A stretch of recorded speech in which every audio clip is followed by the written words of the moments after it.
Hi guys, good afternoon, and you are so welcome to the next webinar in the Oyster webinar series. My name's Paul. For those of you who don't know me, I'm the Chief Commercial Officer of Oyster Yachts, and also I was lucky enough to skipper the first 885, the first Oyster 885 around the world in the first Oyster World Rally in 2013 and 14. So you're very welcome. The subject of today's webinar is we're going to talk about a really interesting part of the route around the world, and that is transiting the Panama Canal. It's an amazing canal, amazing history. So just before we get going, just a little bit of housekeeping. I see most of you have found the chat. So I'm sitting here in Southampton at our Southampton build yard. So just pop in the chat box, just tell me where you are in the world. It would be great. It's great to see people in from Ireland, from Mayo. Hi, Damien. Hi to the Chesapeake, Frankfurt, Germany, from Cheshire, Washington, DC. Amazing. We've literally got hundreds of people here. Now, I'm not alone. I also have some people with me. And the first people that I would like to introduce are a really special guest today, which is Hugh and Janice Bishop. So Hugh and Janice, just pop your video on and your audio and say hi. There we are. Hey, Hugh. Hello. Hi all. So Hugh and Janice sailed their Oyster 655 around the world in the Oyster World Rally that just began. So was last year, it ended. And we're going to have a chat with them a little bit later. As well as Hugh and Janice, Ali Smith is here. So Ali, give us a wave. Here's Ali. Hi everybody. Hello. So Ali is running the Oyster World Rally, and Millie is here as well. So Millie's part of our event team. Hi everyone. There's Millie, and also Eddie Scoogle is with us as well. There's Eddie. Everybody. Eddie Scoogle, and for those of you who don't know Eddie, he's most commonly known as Eddie Google, because out of the 1,200 oysters that have ever been built, you can ask him a question and you actually do get the answer back, normally in about 2.5 milliseconds. So a fountain of knowledge. So if you're an oyster owner and you're on this, then you will know Eddie pretty well. Also, if you have any issues, there's a reconnect button in the top of the screen from a technical point of view. And also, if you have any questions for us, then please feel free to pop them in the chat box, and we'll either answer them throughout the webinar, or we're going to have a big Q&A at the end, so we may leave them till then if they're going to take a little bit longer. All right, so we will move on. So if I can ask everybody else just to turn their cameras and their audios off, please. We're going to go into the webinar itself, so I'll turn off my camera as well. Okay, fantastic. Okay, so transiting the Panama Canal then. So the first thing to say is that when we start the Oyster World Rally, we actually start it up in Antigua, and it's starting on the 9th of January 2022. So it starts from here, and then effectively then you'll then make your way, or generally it's free cruising over to Panama. So Panama is here, and the canal is there. So the route we actually took on Lush is we sailed down through the Caribbean like so, and certainly what I'd recommend you do is cross over to this set of our islands here. This is called the ABCs. And here on the ABCs, there's an island called Bonaire. So if you're a diver, it's an amazing place to dive, but it's also a great place to learn to dive. And that's where I learned to dive, and I got my PADI open water. Before then, we made our way across over the Pacific. And if you do the Oyster World Rally, we would really recommend, if you can, that you learn to dive, because there's amazing diving where we go on the route around the world. So moving on from the ABCs, free cruising, you make your way down the coast of Colombia like this, and where you must pull into is this little place here. And this little place is a place called the Sandblast. Now, I can remember before we left on Lush to go around the world in 2013, I asked a friend of mine who had gone around the world before and said, so where was a really cool place that you went to that you would recommend that we go? And what they said to me was, Paul, you must pull into San Blas. And I was like, why? And they were like, well, it's like And if any of you know Radio 4, you'll know Desert Island Discs. It literally is the desert islands paradise where maybe you would go and get marooned. Now, Sandblast is literally, it's an archipelago of about 365 islands just to the east of Panama. And as you can see, there's lots of very sheltered, stunning anchorages. So here's a picture of the Oyster World Rally fleet in the last one. Now, the locals are amazing. The locals are actually called the Kuna. And they're a really gentle, beautiful people. They're really good sailors, as you can see there. They teach their young to sail early in their dugout canoes. And it was only up until very recently that actually a currency became around in the Sandblast. So what I mean by that is actually their currency used to be coconuts. So your wealth is displayed by the number of coconut trees that you own there. And it's an absolutely stunning place to go. And you can get amazing fresh lobster cooked by the locals. And you can see us here on the beach where we had a fantastic time. But of course, we're actually on our way to Panama, but you must pull into the Sandblast on your way through. Now, on our way to Panama, this is Sandblast here. It's about 65 miles from Sandblast round to the entrance of the canal. And once you get to the canal, then you will generally go to a place called Shelter Bay Marina, which is where you get measured, which Eddie's going to talk about in a minute. But let's talk about the canal. So what is the Panama Canal? Well, quite simply, it's an above sea level canal. It was completed in 1914. And what it does is effectively it saves the journey of ships transiting from Europe to the west coast of the States. It saves them from going around the bottom of South America around Cape Horn. And that's about 20,000 kilometers. So it's a really important seaway. It's about 80 kilometers long. And there's about 14,000 transits actually make their way through the canal each year. And I think they've just completed their millionth transit of shipping. So let's jump above it and have a look at what it looks like over the top. So effectively, as you can see, over the top here, we've got a set of locks at the top into a lake, which is Gatun Lake, that then transits the Isthmus of Panama, and then we make our way out into the Pacific. So it connects the Atlantic and Pacific Oceans. Now, I'd like to invite Eddie into the conversation here. So, Eddie, what do we have to do, or what do we need to be thinking about when we are preparing to go through the Panama Canal? Well, first off, before you enter Lemon Bay to go into, Shelter Bay, you have to ask for permission to enter Lemon Bay. You cannot enter Lemon Bay without permission. Okay, so after that, it's fairly simple. They'll grant you permission. You call up the signal station. You tell them who you are, where you want to go, and then 100% of the time they'll give you permission to come in, and then you divert inside the wall and head over towards Shelter Bay. Now you'll be measured in Shelter Bay. Every boat that hasn't been through the canal before needs to have a measure, blah, blah, blah.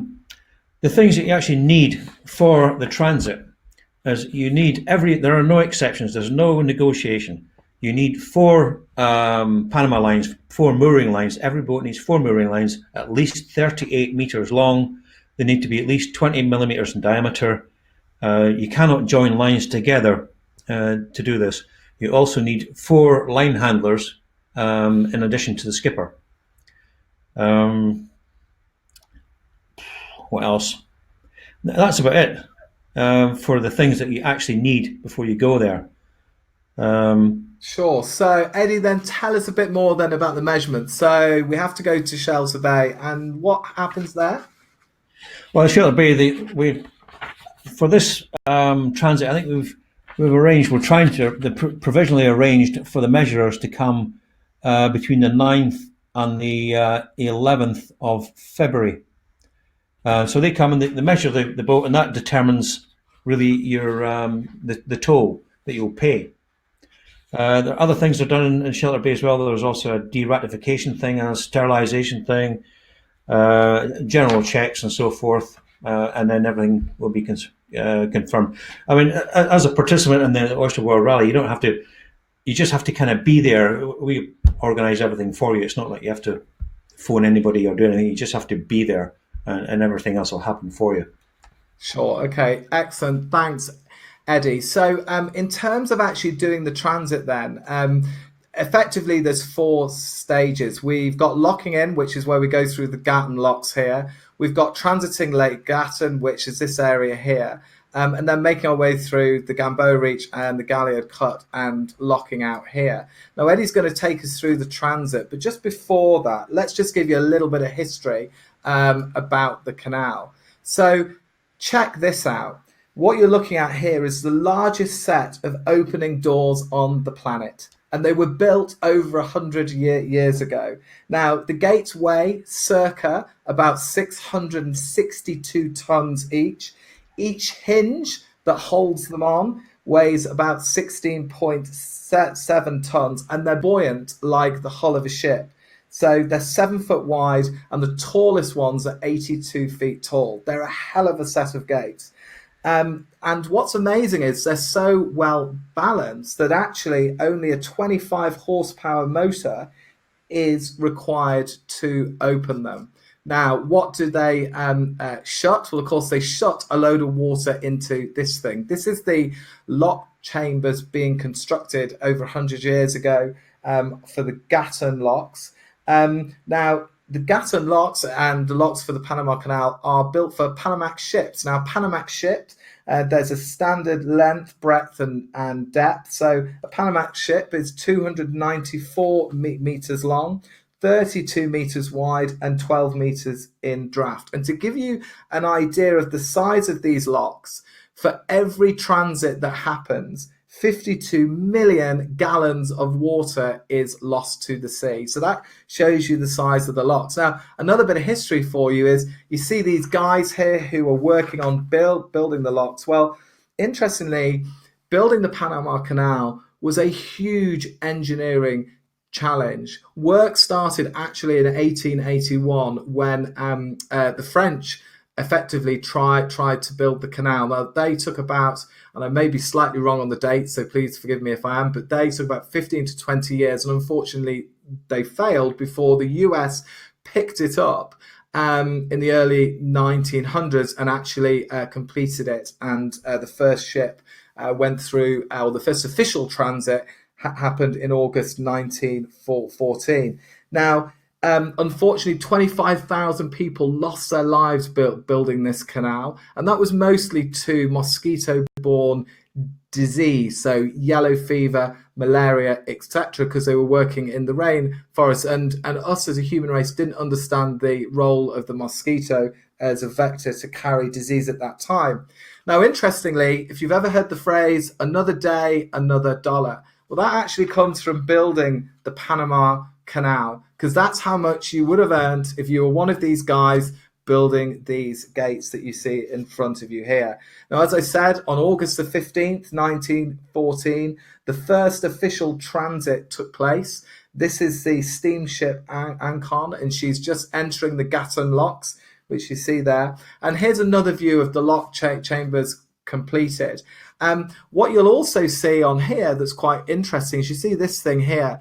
This is called the mules, and the mules, effectively, these are diesel locomotives that actually pull the ships through the locks. So a ship will enter the locks under their own steam, but once they're in, there's no propulsion required from the ship. Effectively, the bow and the stern line will be attached to the mules on both sides. So you can see the railway lines on both sides, and this will effectively pull the ships through the locks.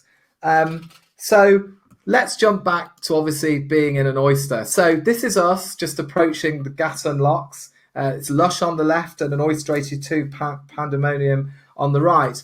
And what they're forming here is we form something called a nest. So Eddie, can you tell us about the nest, please? Yeah, the nest is what the Panama Canal authorities basically call a raft of 3 boats. It's never more than 3. It can sometimes be 2. Okay. So on the right here, you see a schematic of how the boats are positioned and rafted together, and how to set your springs and breast lines. And on the left, clearly you can see there are 3 boats together. Just interesting. This is a good example here. You see the boat with the awning on it. Going through the canal with an awning is not a good idea, and I think probably the next slide will show you why. One of the next slides coming. Now the reason is, if you've got the awning on, you can't see up. Now, when you're going in the bottom of the lock, when the water's out, it's the lock wall is huge. There you go. So you can't really see the lock wall when you're even if you're standing on the side deck sometimes. So take your awnings down so you can have a clear view all around, and it's something less to get tangled up in. Now, when these guys, when the handlers are chucking the pilot lines to you, like with a monkey's fist on, they don't want it to land on top of a bit of canvas and a lot of faffing around to get it off the canvas. They want it to land on the deck, so you can attach your own Panama lines quickly, and then so they can pull them up. Just on a point of safety, just when I'm on it, do not try to catch the monkey's fist when they throw it down. It's probably got a steel ball bearing in it, and it will feel like a cannonball because they've got a long way to throw it, so it's traveling pretty fast by the time it gets to your boat. So don't try to catch it.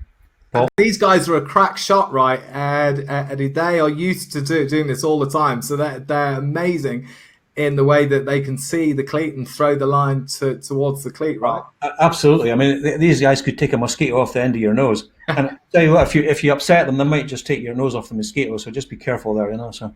Absolutely. Okay, so this is locking in through the Gatton locks. That's what it looks like on the other side. So this is just looking back. You can see that we were lifting up into the canal, and check out the gate. I mean, these gates are still there 100 years on.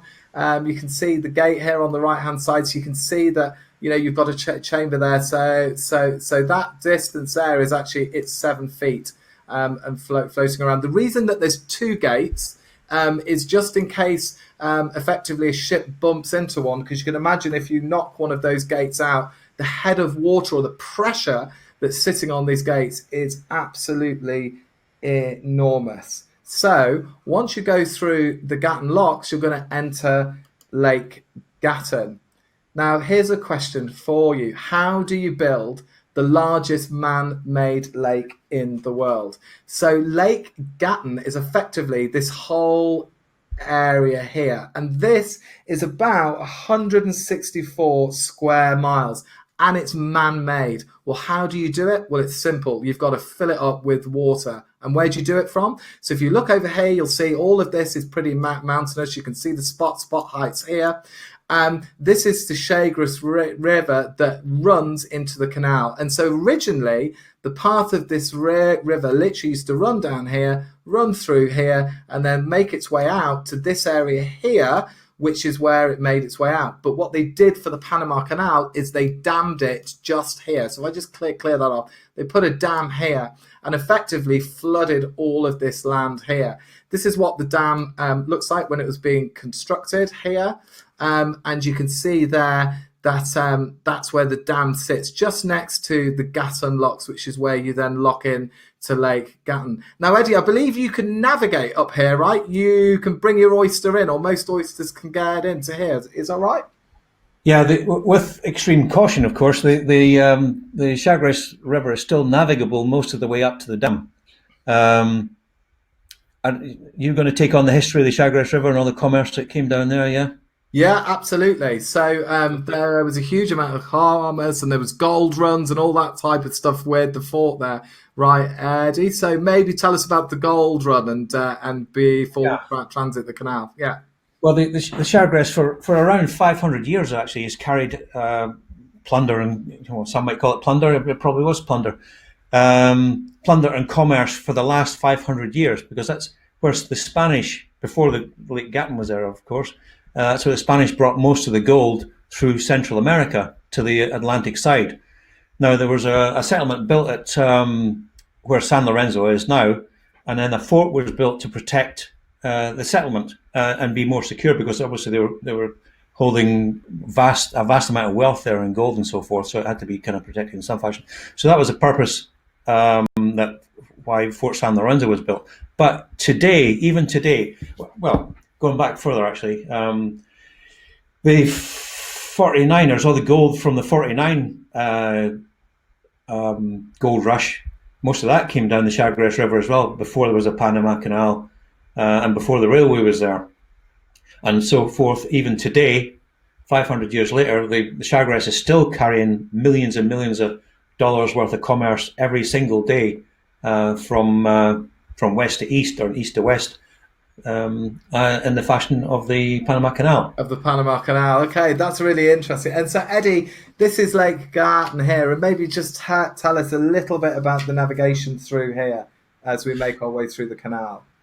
Yeah, well, you can see the white route that's on the chart there. That's generally the big ships route. Now you probably just see off to the center of the screen that there's a line of buoys and so forth through the islands.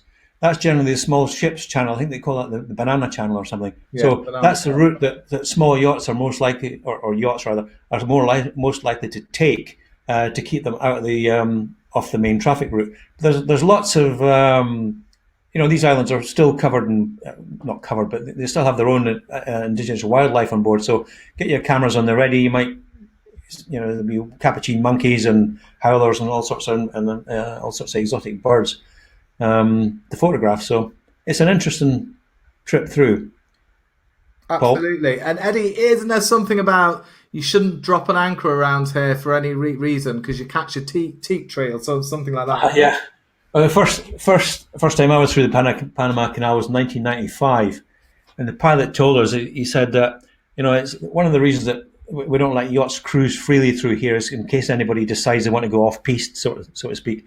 He said that there were vast teak forests in the valleys before the lake was flooded, and a lot of these trees are still fairly sturdy, although they're kind of dead. The teak is still pretty strong, so it used to be one of the few places, if not the only place in the world, where you could actually get your yacht stuck in a tree, or your chain entangled in a tree. So, anyway, just an interesting but not very useful fact. But I don't know. I mean, we definitely don't want to get our yachts stuck in trees. Don't get stuck in a tree. No, absolutely not. And speaking of trees, this was just of course, you meet some ships on the slide ahead. So.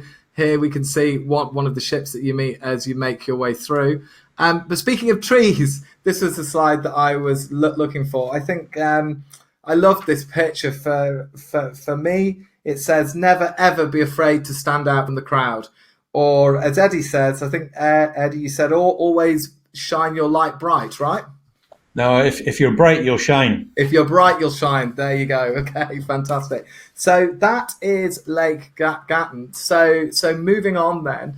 Just a quick point, Paul. Yeah, go for it. I think Alan Brooke in Solana is still possibly the only yacht ever to have flown a spinnaker across the Gatun Lake. He got special permission from the pilot to do so. So if anybody else feels like asking for permission, knock yourself out. Well, we could give it a go. Well, we managed to get the 565 to fly her spinnaker through Tower Bridge last year, so it's great to hear. And I can remember him, yeah. And he flew the kite as he went through. Okay, so moving on then, we got the Gamboa Reach and then down into the Gallard Cut. So a little bit of history then. This is what it looks like on the chart. As you can see, it's a channel and it's a narrow cut. So this was excavated using steam excavators, and it's a terrace cut.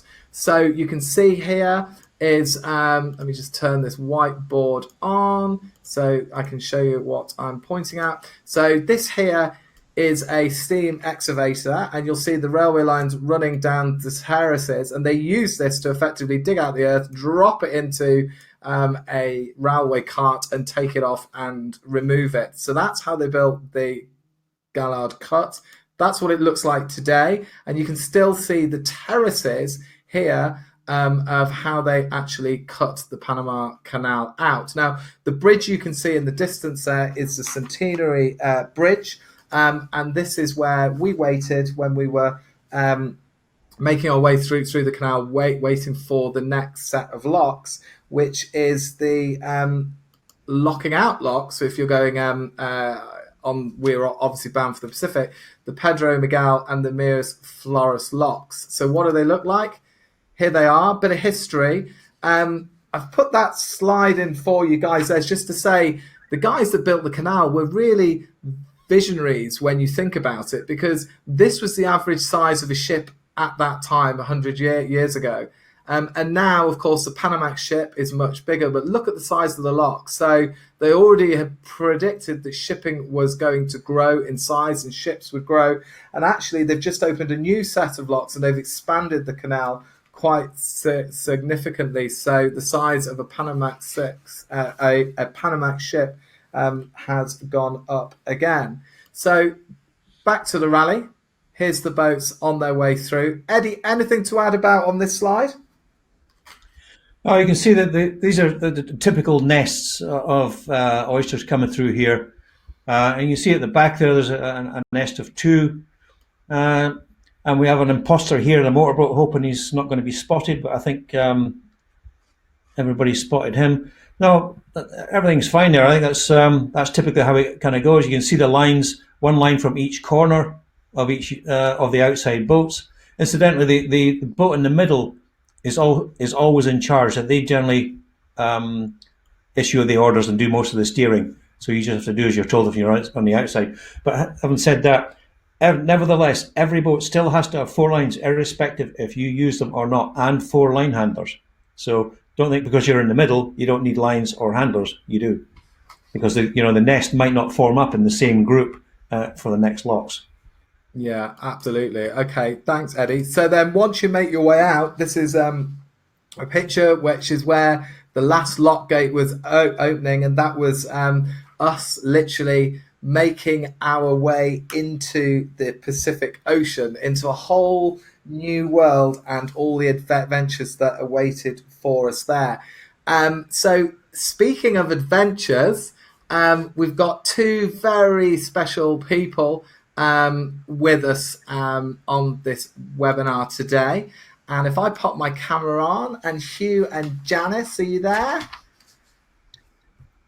I think so. We are. We can see the palm of your hand. There we are. Hi guys. Great. Well, a massive welcome and thank you so much for joining us today. So above us there, for everybody on the webinar with us, this is Meteorite, an Oyster 655, and these guys sailed her around the world. So tell me, guys, what was the moment, or when was the point that actually you thought, do you know what, I'm going to do the Oyster World Rally? Oh, we need your audio on there, guys. We can't hear your audio. Can you hear us now? We can. We've got you. I think there wasn't sort of a point, but if you're a sailor, and most people on this call today are sailors in one way or another, and in the back of your mind you have that you'd really like to sail around the world, but it's actually not that easy to do it on your own. And also, we always wanted an oyster. We'd owned a number of boats with another great couple, our dearest friends, Andy and Debbie, who we also own Meteorite with, and they're up in that picture somewhere. And we thought, we kept going to the boat show, Andy and I would always go on an oyster and always look at it and think, actually, one day we'll have one of these. One day businesses and things will come to a point where, who knows, we might get one. And they did. And we looked at it and we thought, well, now's the time. We can buy an oyster. And guess what? They've sailed around the world, and you have a look at the last rally and you just go, we can do it. Let's do it. And believe me, just do it. It's insane. Okay. And so, Janice, were you involved in this decision at all, or did Hugh come over and say, come on, we're going to do it, we're going to sail around the world? Well, Hugh led the decision, but I mean, what's not to like, really? Fair enough. And then so you got hold of Meteorite, and so did you have any reservations prior to obviously kind of buying the boat and going for the rally? No, I don't think so. Yes, Janice might have a few more. We're going to get to the truth on this webinar and really understand. I'll do the macho bit, and she can do the real bit. Fair enough.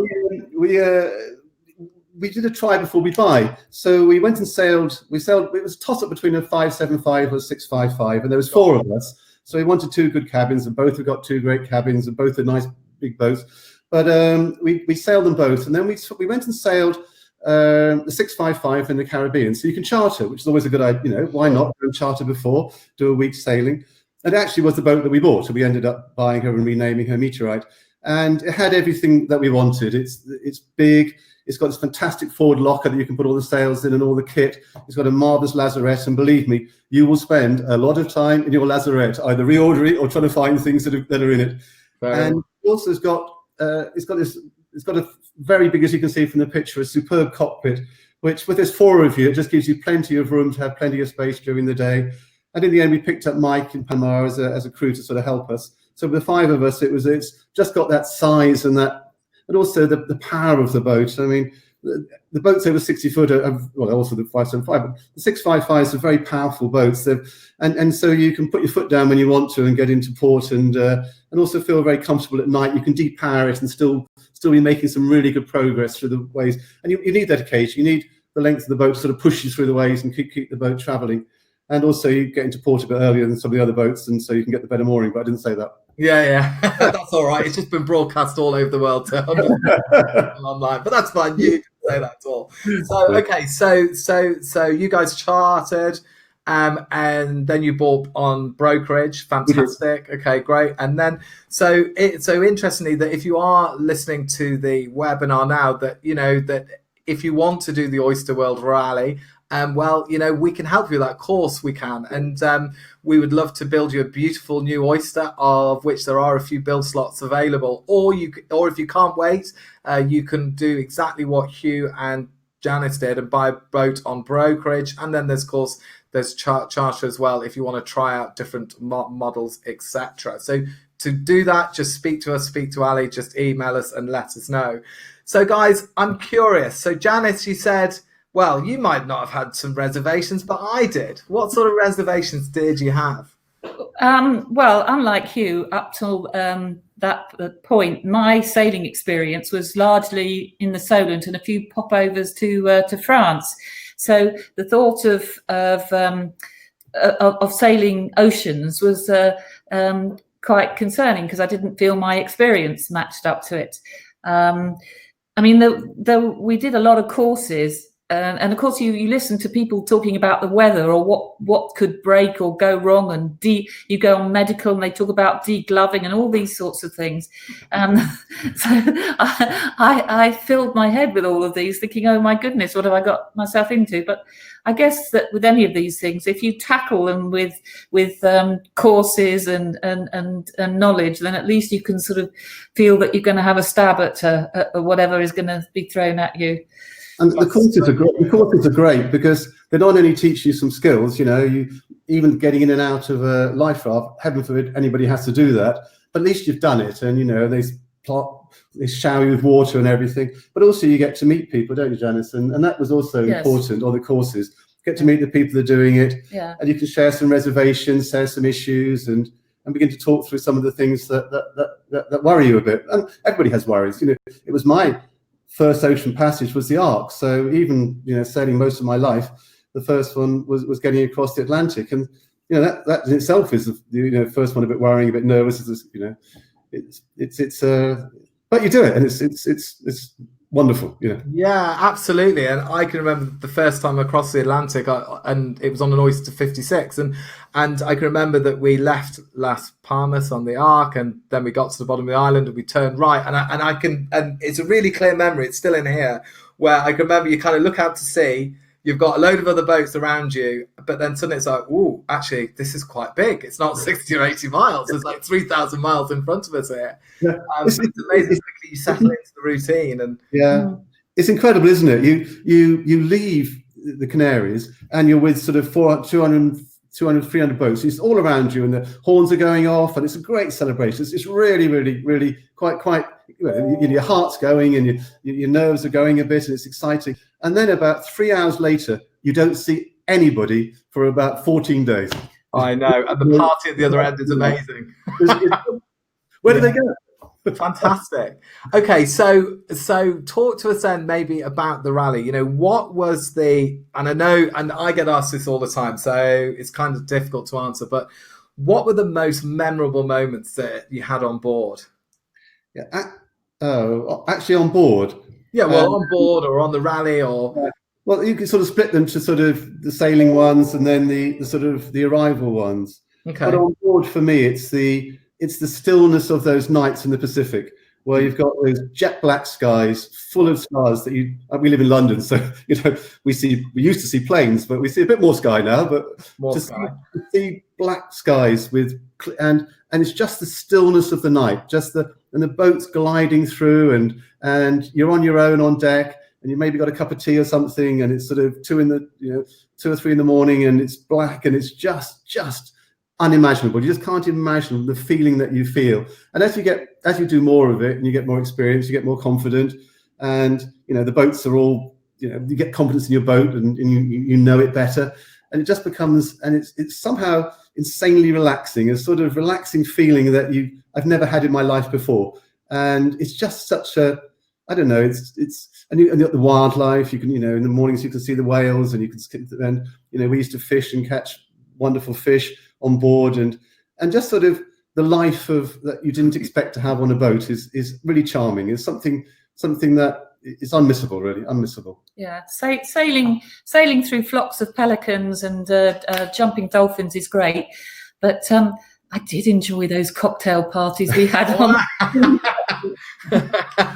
Having a big cockpit, isn't it? You get to do the big parties. we met so many great friends, and everybody would take it in turns to host the drinks. As 6 o'clock when the sun goes down. Yeah. And they're great fun. And also the places that we went, places we didn't even know existed, like the Tuamotus, that became for me my favorite places. Do give yourself as much time as you possibly can to get to the Tuamotus. And places like South Fakarava, write them down. Yeah. It's where actually Richard Attenborough filmed one of the not Richard Attenborough, the other Attenborough filmed David Attenborough filmed one of the blue planets. And it's where the big group would come up, and then the sharks sort of attack them. And it's a place called South Fakarava, the island's Fakarava, it's in the south of it. Yeah. And there's this pass that comes into these atolls that sink, and then the palm trees grow up on the sandbanks.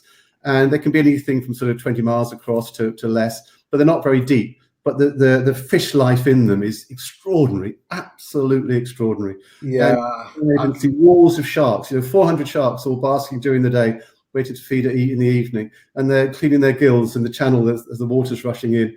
And it's just, and you're on your own. There's nobody around you, and you can just dive off the side and see these things. Just incredible. And I think the beach parties as well. Even there, the beach parties were amazing. But beach barbecues, they're the highlight to me of the social events of the rally. And Rangaroe, and you did a 2 mile fast snorkel drift. Mind you, and St Helena, where we went swimming with whale sharks, and Tonga, where we went diving. We went swimming with whales. As David Pedley said to me once, the owner of Seafleet, ex-owner of Seafleet, said we could do a whole seminar just on which dinghy to take. Absolutely. And I can remember that, when you think, okay, so sailing around the world, you kind of obviously the sailing, the weather, the people, the culture, but then the thing that I wasn't prepared for was actually the wildlife, in terms of just the most mind-blowing experience you would have, like exactly as you're saying there, Janice, about the whale sharks in St Helena. I remember when you are literally swimming next to a whale shark that's up to 55 feet long, and it's just mind-blowing, or the humpback whales in Tonga or whatever, it's just amazing, that's for sure. So where would you go back then in an instant, that if you had the Harry Potter magic wand of Shazam, where would you be right now? Well, we were supposed to be in Bonaire. Place to learn with about 12 other oyster people, including Andy and Debbie, our co-boat owners. Shout out to Andy and Debbie if they're on. So they may be in the chat. I can see a few people in there in the chat, and not many people make owning a boat work, but when you've got friends like Andy and Debbie, then it always works. They're just great people to know. So thank you, Andy and Debbie, for sharing all the experiences with us. I'd go back to the Pacific. without a shadow of a doubt.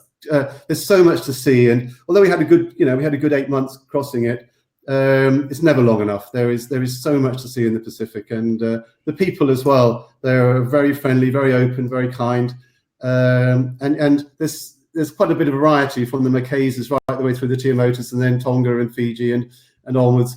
So there's plenty of variety, plenty of different cultures, but also just the tranquility of it, the sort of, you just don't get it anywhere else. Just feeling that sort of openness is just an amazing place. Also good fishing as well. We caught some incredible fish.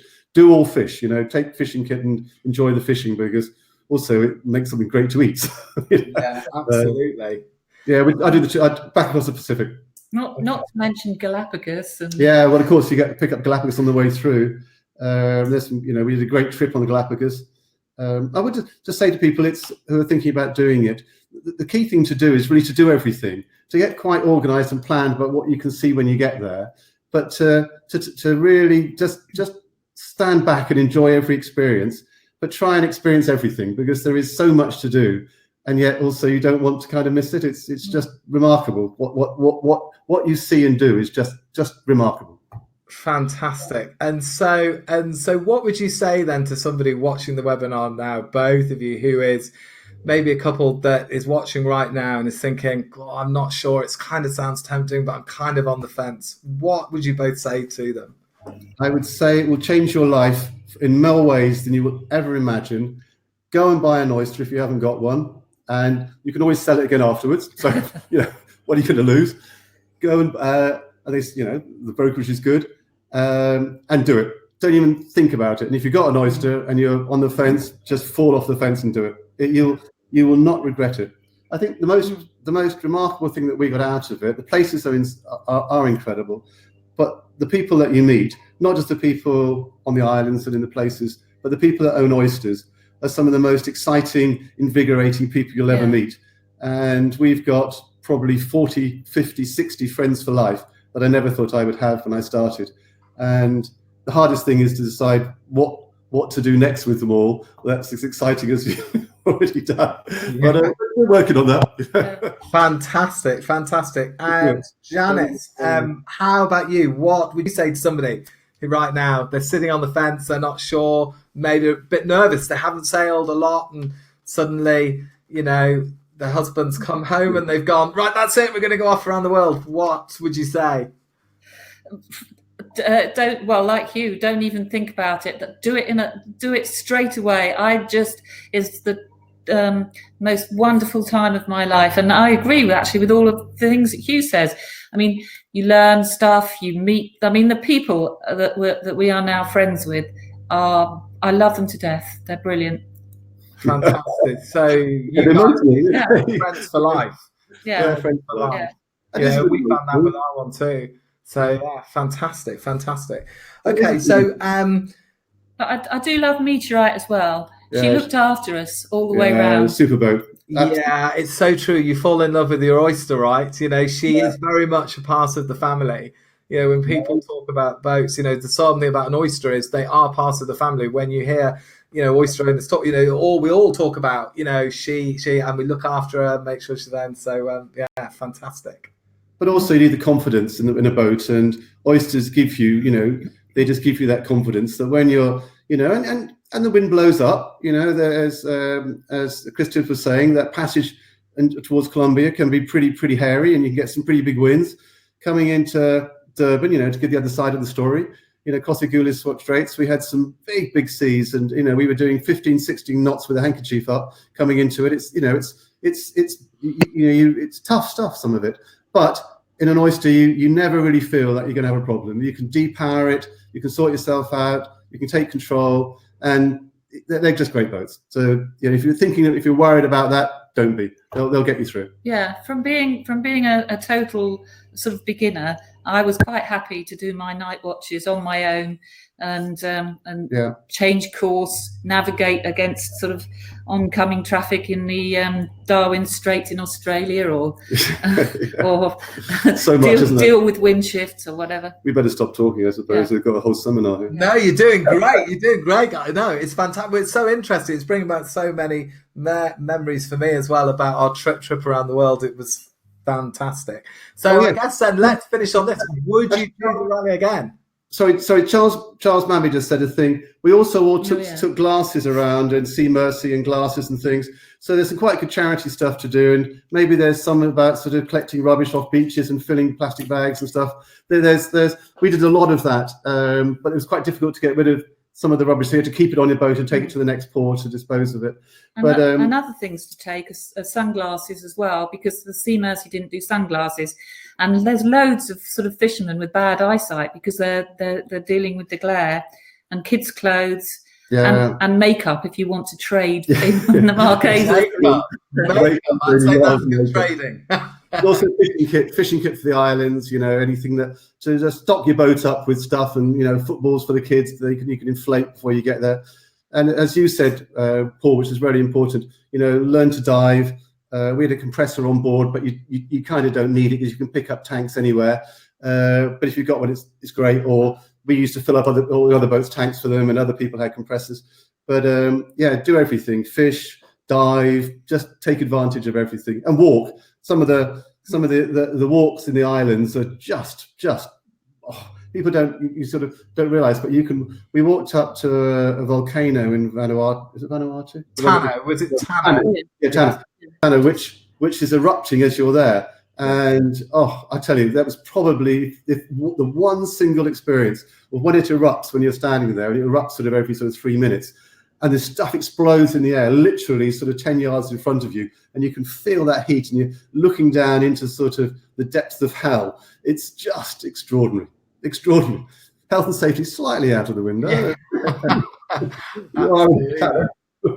Absolutely. Okay, fantastic. And so I guess then the final question I've got for you guys then is, would you do it again? Yes, we would. Would we do all of it again and the whole rally? Possibly not. Would we do sections of it with Oyster and with friends that we've met? Would we? I would. Definitely. But having Janice is on the spot there. Yeah, cue Janice to say you're not on your life. Yeah. Well, I mean, knowing what I know, would I say to anybody listening, would you do it? Absolutely, 100%. I don't know whether you can go back and do exactly the same thing, but like you said, going to doing blue water cruising, going to the places we went to, oh my goodness, they were amazing. Okay, fantastic. Well, listen, thank you both so much for joining us on today's webinar. We really appreciate it. So we're going to move on to our question and answer session. So we'll bring the whole of the team in. So in a minute, we'll see everybody's cameras come on, and we'll go to the chat. So there's Eddie, here's Millie, and Ali will be here in a minute. So, have we got some questions then, guys? So so any questions you've got, please just pop them in the chat box. And we've got this expert panel here who can answer whatever questions you may have. So what have we got? Okay. Charles is saying, let me just have a look. Let me just do this so I can see. Yeah. So Charles is saying, can we give a plug for Sea Mercy and taking eyeglasses with you? Absolutely, of course. You've got your plug there, Charles. Absolutely. Thumbs up to Sea Mercy. Joris, how do you get the line handlers? Good question. I'll pass that one to Eddie. Audio, Eddie? Yeah, I was just testing, Paul. No problem. Good test. Good test. Yeah. The line handlers are easy because none of the rallies I've ever been on from 1995 have ever gone through in a winter. So generally we split the fleet in half. So the first group through can borrow line handlers from the next group that's coming through. And what we generally do when the first group has gone through, we have a minibus brings everybody back again. So we can bring line handlers from the first group back to help the second group as well. So that's not a problem at all. Okay, fantastic. Thanks, Eddie. Jonathan, where do you get a skipper if you're not qualified? Well, we can help you with that. So once you've got your Oyster, we can help you sort crew. That's not a problem at all. What else have we got in here? Okay, so can you do the rally as a couple, or do you need more crew for any of the sections? So again, I'll hand that to Hugh and Janice and to Eddie as well. Hugh first. Okay, you can do it as a couple, and quite a lot of the boats did sections as couples. Sometimes some of the smaller sections. We did it with 5 because we co-owned a boat, and with Deb and Andy and Mike, made it very easy for us because we could do some quite short watches through the night. It's quite tiring. Some of the longer passages, especially across the Pacific, can be 18 days, and as couples, it's a bit tiring. But what we found is there's an amazing crew network that gets built up. So it's not difficult to get somebody to help you to do the legs, to do certain passages, and some you have to pay a little bit and have a contract with them, and some will do it because they want the experience. So somehow you'll find somebody to help you do the longer passages, and I would recommend that. Yeah, two experienced people can do it, but it is, as Hugh says, very tiring. 3 is a pretty good number. 4 is actually ideal, but even with 3 people, you get twice as much rest as you do with 2 people. So I think really comfortably 3 is good. So if you're a married couple, you can take on a youngster. When I say a youngster, everybody's younger than kind of me. So a youngster, somebody in their 20s that wants to get some sea miles in, maybe they'll do it just for the trip. Maybe you have to pay them. Maybe they'll cost share. Whatever, it's up to you to decide that. But once the rally gets moving, the village mentality builds up fairly quickly, and good crew that join the rally become fairly fluid. Boats will share each other, then they move between boats. It's not a problem. But I would say, people sailing with two up and long passages, it can be quite tiring, but it's not impossible. Your kind of body gets used to it. I think 3 is a better number. Yeah. Okay. Great. Thanks, Eddie. So, David, how long does the passage through the canal take? It depends. Depends. Some boats will do it. Mostly, you will stop overnight and you'll spend a night in the canal. We locked in. We spent a night at anchor and then we continued the next day. But you can do it continuously as well. So, depending on the movements of the canal, they may take you straight through. So that could be anywhere between. It's about 70 miles, isn't it, Eddie, in total? So it could be like 14, 15 hours continuous. Yeah, it's a very long day. If you start early in the day, the chances are you're probably going to do it in a one-hour. But mostly the yachts take about 2 days. So I think if they do it in 2 stages, it can take between 5 and 8 days to get the entire fleet through. And that's not saying it takes 8 days to get through the canal. But by the time you get 2 days for one, you get all the group back. There might be 3 groups. And I think with this one with 30 boats, there's a good chance there'll be 3 groups. So that could be 8 days it takes to get the whole fleet through. Given that we're sharing line handlers. And it really depends a lot on the availability of pilots and transit advisors as well. So generally there'll be a group of transit advisors that are, you guys go and take the rally. So it'll be the same transit advisors for 2 or 3 passages. So yeah, it could take between 5 and 8 days to get the whole group through. But generally it doesn't ever take more than 2 days to get one passage to get through. Okay, brilliant. Thanks, Eddie. So, Leo, good to see you on here. So, do you have a dedicated slot, time and dates, transit the canal? The answer is absolutely yes. And they're not flexible because you are slossing in around global shipping that are paying an awful lot of money to go through that canal. So, yachts are very much second-class citizens with the canal. You fit in around the ships. But, yeah, they give you a transit time. And they will take you through and you meet your pilot there. Simon, how many places left? As I know it's limited. Well, after the last webinar, how many places have we got left for the next Oyster World Rally? Ali? Well, we only have 2 at the moment. So after our webinar 3 weeks ago, we filled up 4 of our slots and we only have 2 left. And that's 2 left for anybody who has an oyster or anybody who would like to buy an oyster on brokerage to do the event. But we still have 3 new boats available that will be ready in time for the Oyster World Rally, just in case you'd like to buy a new boat.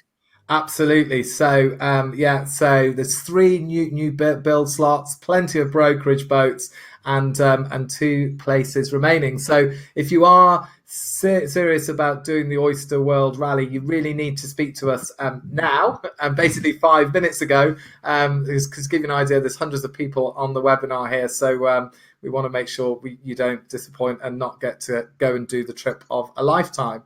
Okay, so let's go back into the questions. So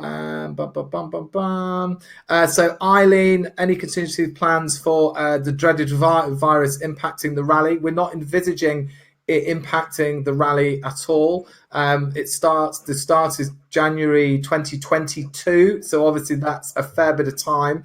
What it may have an impact on is the pre-rally training and seminars. But as you can see, we've got hundreds of people online here, so there's plenty of theory that we can do in a virtual space. But also the practical elements of the training will be done next year. So we can't envisage it being seeing an impact at all. Peter, good to see you here on the webinar. The question is Antigua easy to arrange a full set of pre-departure checks, rigging, diesel, etc.? That's definitely an Eddie question. Yes, I mean, we produce a document that's about 38 pages long about checks and maintenance you should do before even starting the rally.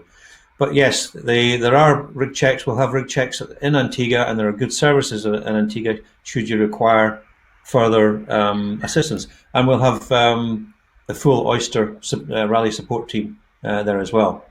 Paul? Yeah, absolutely. Okay, fantastic. Thanks, Eddie. Hartmut, excuse me if I'm not pronouncing your name right. So any vaccinations recommended for tropical waters? The answer is yes, it's all in the rally guide. And you can get all your vaccinations done before you go. I think, from what I remember rightly, to go through Panama, you've got to have a certificate for yellow fever, haven't you? You do. That's right. Yeah. Okay. Yes, you do. Yeah. Fine. Okay. Guy O'Dell, hi Guy. So regarding lines, understand that they should be a continuous line, but should there be any loops on the ends? Well, the answer is you have to splice loops in on the ends. Eddie, that's right. I can't remember the size of those loops they have to be.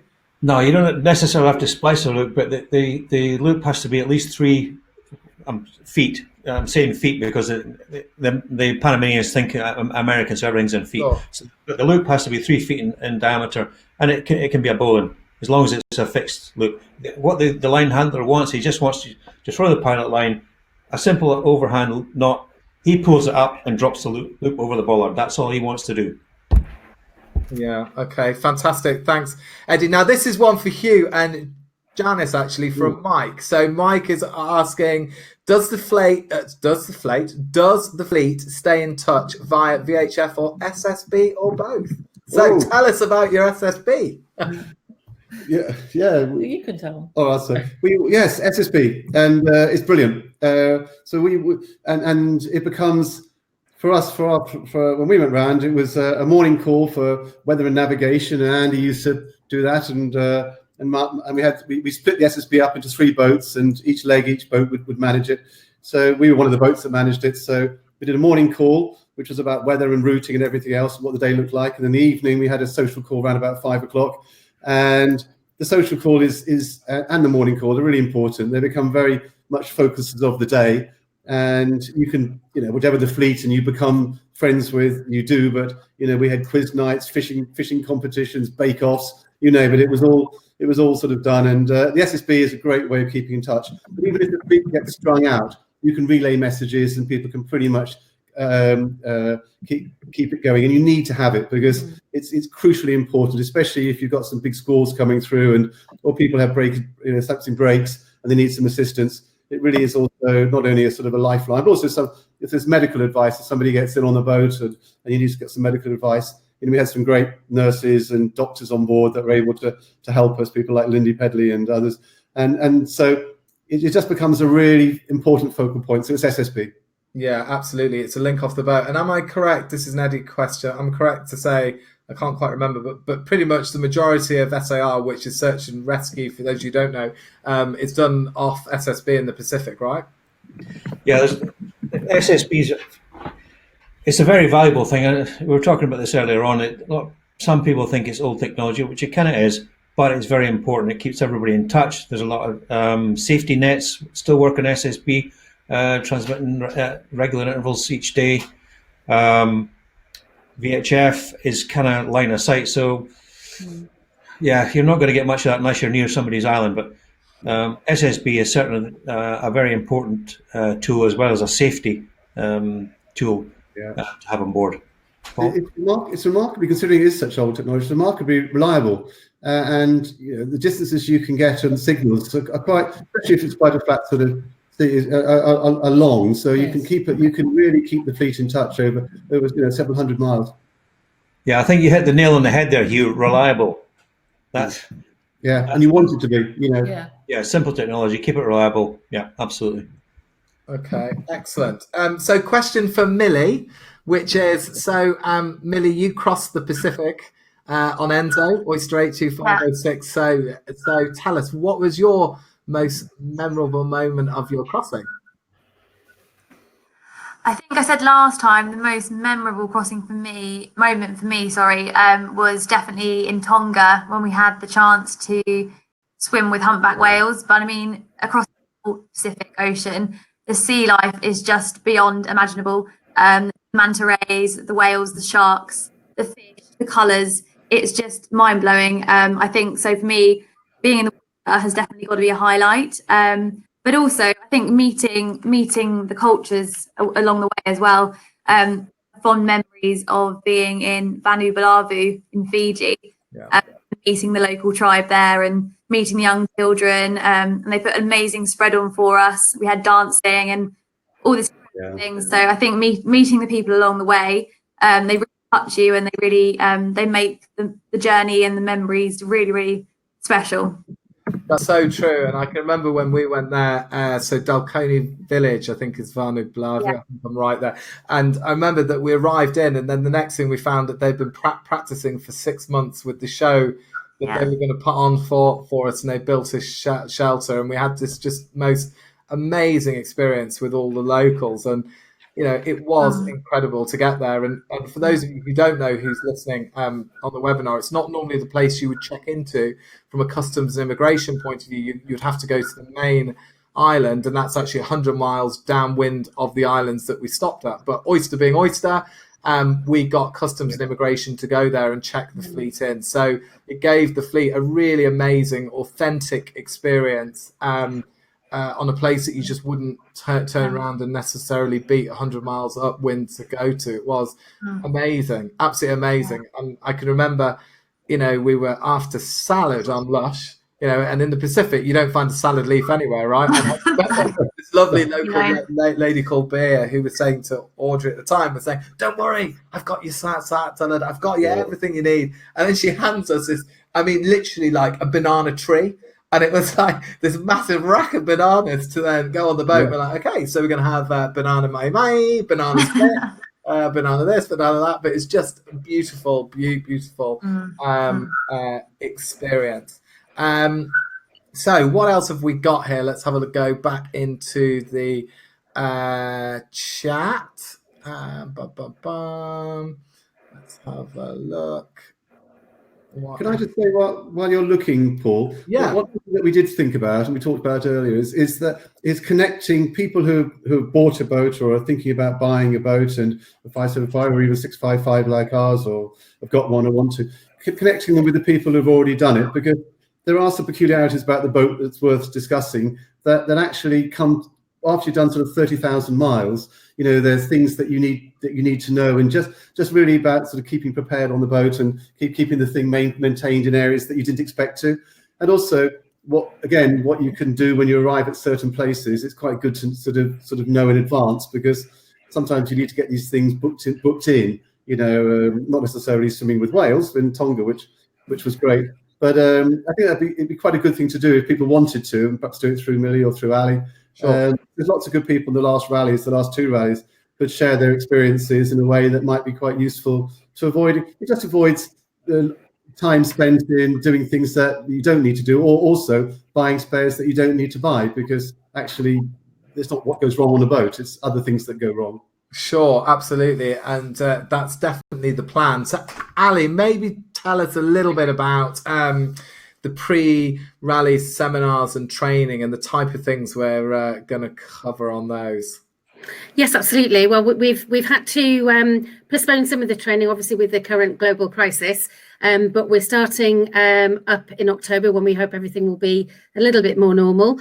And we're going to be covering everything from rigging to sail making to how to service your water maker, your engine, your generator, how to do rig checks, all that sort of stuff. So all the technical side of your boat and how to, make running repairs on the way and how to avoid having problems, because that's one of the main things is having that knowledge to prevent things happening. And we all know that things do, but if you have that knowledge to start off with, you can predict or prevent, which is obviously better than having something break and not being able to use it. So we try and put together 2 or 3 days consecutively over a weekend with our suppliers that actually put the equipment onto our boats, and so you're actually hearing from the experts and physically and practically getting involved in learning all about those parts of the boat. As well as that, we've got courses lined up for medical training, for navigation, and also for the SSB radio. So all those of you that are signed up for the rally so far, you'll be getting some quite detailed information in the coming weeks about where those seminars are taking place and those workshops. And don't forget that the more of these that you get involved in, the more knowledge that you will have about your boat, and the better you will be prepared to go on the rally. Yeah, fantastic. Yeah, no, completely. Okay, thanks, Ali. Are there any more questions there? We're going to wrap it up soon. So if there's any more questions, just pop them in the chat box. Here's one, which is, I saw somewhere somebody was asking about security and piracy. So that's probably one for Eddie to talk about, I guess. Audio, Eddie. Another good test. I did click it just didn't come on. Yeah. Okay, we're in now. No problem. Yeah, it's not really an issue. From the last 2 rallies, statistically, the most dangerous place on the whole route has been the Caribbean. So that might surprise a lot of people, but we've never had a problem. Even in the very first rally, 2013-14, I did a huge amount of research on that, met all sorts of different people, even had a meeting with the Home Office, because at that time it was the height of the piracy issue around Somalia and stuff like that. Now we're going nowhere near Somalia. We're well outside of the security zone in the Indian Ocean. It's not, piracy isn't an issue, and you can go online, if you I forget the right website, but you can. There is a live piracy map. There's a link to it in the Oyster World Rally manual. You can actually see what's going on around the world. Now, piracy, what is that? It's if somebody boards your ship without permission and tries to force you or steal something from you. Now, you'll see that some of the commercial ships are being boarded at anchor in, for example, some places in Indonesia, and they're just stealing food. So it's not like they're swinging out the rigging of a square ship with a cutlass in their teeth or anything like that, or chasing you with an AK-47. You're not going to see anything like that. There may be some petty theft by even children stealing colourful things off your deck because they've got nothing of their own, maybe. So just bear in mind that if you don't present the opportunity, it's unlikely that there's less likelihood that you'll encourage any theft. So it's just common sense, really. Paul? Yeah.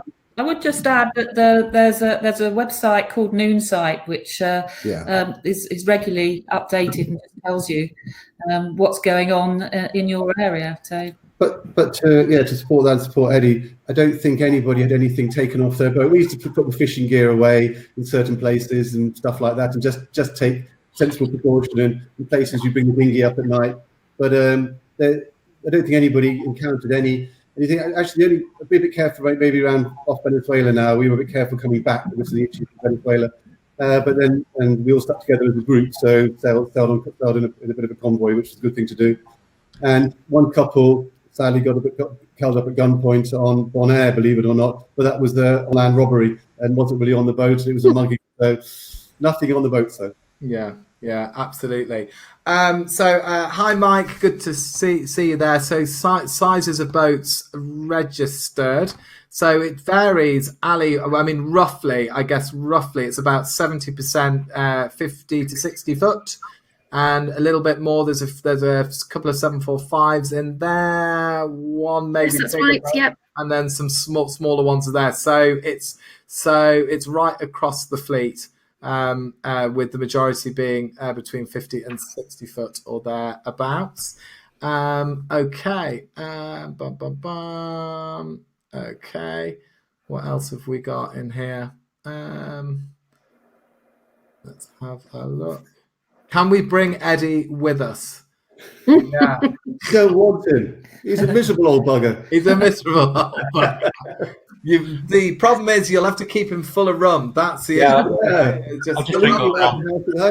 the salary in rum is ridiculous. So Look up your granny. Yeah, absolutely. Okay, fantastic. Eddie, there's a question for you there about an Oyster 47.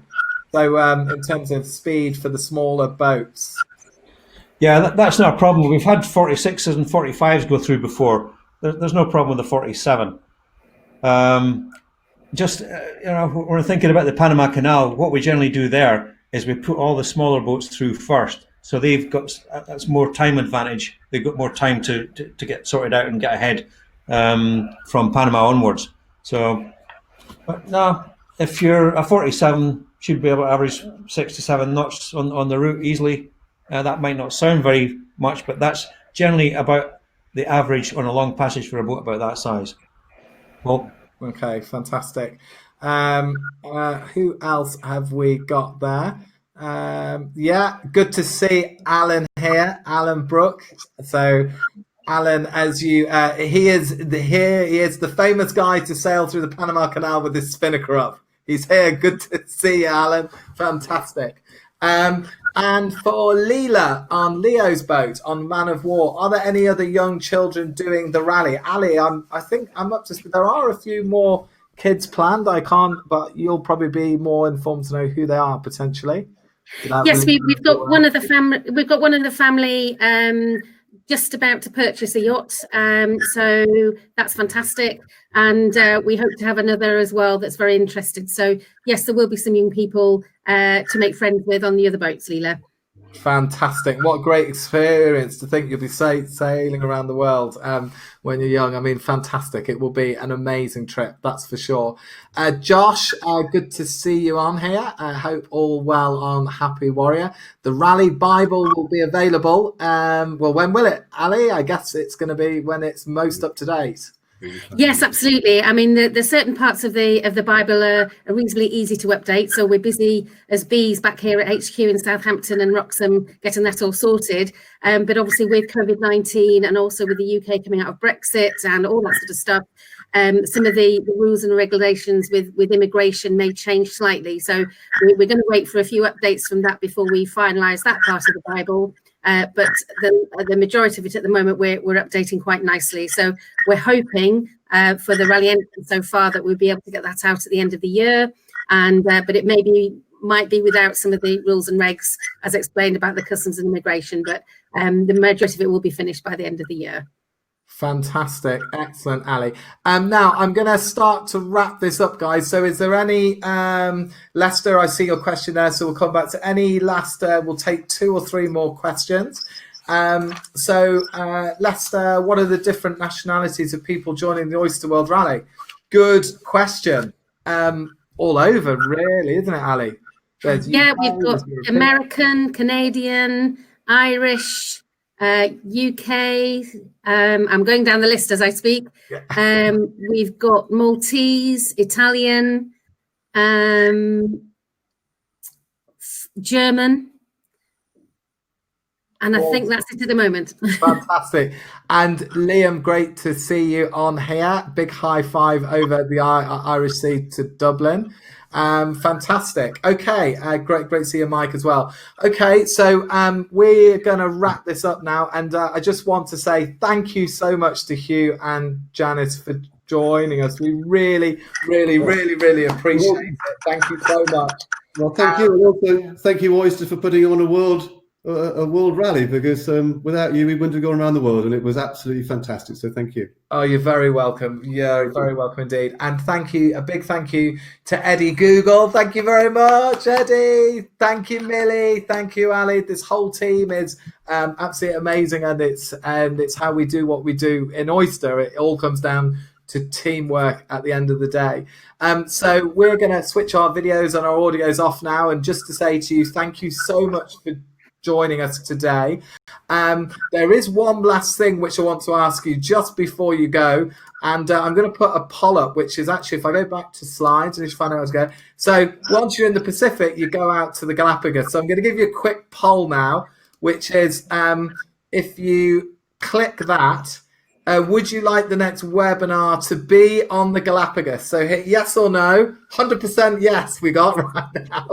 Okay, so that's perfect. So the webinars are going to become a regular thing. We're going to do them at least once every month. But we want to know what you want to hear about. So any ideas for any particular topics you would like us to cover, we would be thrilled to hear from you. So the best way to let us know is drop a line to Ali, which is ali.smith@oysteryachts.com, or to Millie, which is millie.newman@oysteryachts.com, or you can drop a line to me, which is paul.adamson@oysteryachts.com.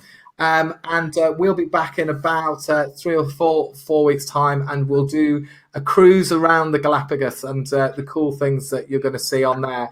If you're interested in doing the Oyster World Rally, Ali is going to drop the event pack in the chat box. And so you just literally need to download that, fill it in, speak to us, and maybe today was the day that you made the decision that actually I'm going to do this. I'm going to fulfill that dream and go off and sail around the world. And if that's the case, fantastic. We would love to hear from you. So what I'm going to do now, we're all going to switch our videos off. We're all going to say bye, but we're going to leave you with a little video. And it's a video of an Oyster 575 called Miss Tiggy going through the Panama Canal. So stay safe, hope you're well, and we really look forward to seeing you soon. So here's a massive high five, a big bye from us here in Team Oyster. Thank you, Hugh. Thank you, Ed. Thank you, guys. Thank you. Good to see you again. Millie, Ali, everybody. Okay, so video's off, and let's get you the video. So here we go.